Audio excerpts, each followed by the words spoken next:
I have a basic HTML file with the title The Hero.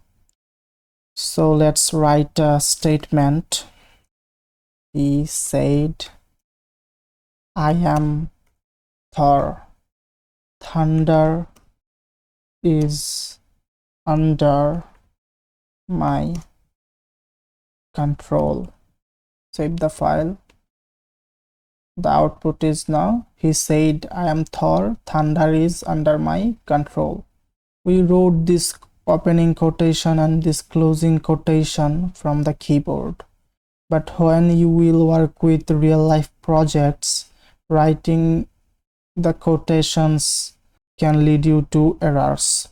So there is a better approach. We can use the HTML Q tag. Q stands for quotation.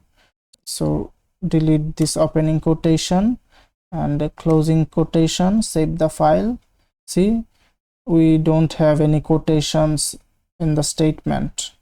So let's add quotations with the Q tag. So before I, write opening Q tag, and after control, write the closing Q tag. And if you save the file, you can see we have this opening quotation before I, and we have this closing quotation after the sentence.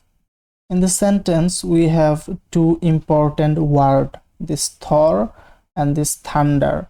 So let's transform this text in a format so the users of the page should focus on when visiting our page. So let's make this Thor text more noticeable by using the mark tag. So before Thor, write opening mark, and after Thor, write closing mark, and save the file. You can see the Thor text has a yellow background, so whenever user will visit this page, this text will get their attention. Let's make this thunder text noticeable as well. So before this thunder, write opening mark tag, and after thunder, write this closing mark tag. And if you save the file, you can see the thunder text is also has a yellow background which attracts the user to focus on.